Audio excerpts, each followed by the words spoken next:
అవకాశం ఇచ్చినందుకు ధన్యవాదాలు అధ్యక్ష.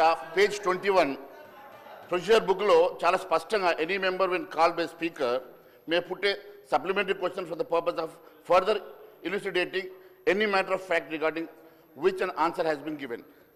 దీన్ని గౌరవించి మీరు మాకు అవకాశం ఇచ్చినందుకు ధన్యవాదాలు అధ్యక్ష. ఈరోజు అధ్యక్ష ఈ రాష్ట్ర ప్రభుత్వం గౌరవ ఉప ముఖ్యమంత్రి గారు బట్టి విక్రమార్క గారు బడ్జెట్ ప్రవేశపెడుతూ 2,91,159,000 కోట్ల బడ్జెట్ని ప్రవేశపెట్టిన అధ్యక్ష. మరి ఫిజికల్ బడ్జెట్ ఒకసారి చూసినట్లయితే అధ్యక్ష ఈసారి 12.5% మరి గ్రోత్ ఉన్నది. అది జిఎస్డిపి అధ్యక్ష. జిఎస్డిపి గ్రోత్ ప్రకారం 3%ని 3.5%గా కేంద్ర ప్రభుత్వం మనకు అవకాశం ఇచ్చి ఈరోజు మనకు అప్పు తీసుకునేటువంటి అవకాశము మరి 16.5 లక్షల కోట్లకు గాను ఈరోజు మనకు దాదాపుగా మరి 57,000.75 crores అప్పు తీసుకునేటువంటి 57,000 కోట్ల అప్పు తీసుకునేటువంటి అవకాశం ఈ రాష్ట్ర ప్రభుత్వానికి ఉన్నది అధ్యక్ష.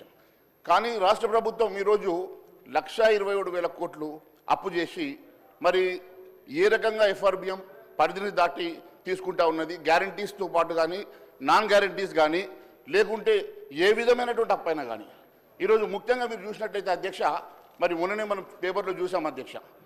ఈరోజు ఈ రాష్ట్ర ప్రభుత్వంకి దాదాపు ఎకరం రాయదుర్గంలో ఉన్నటువంటి భూమి ఎకరం 50 కోట్ల రూపాయలు విలువ చేసే భూమి అధ్యక్ష.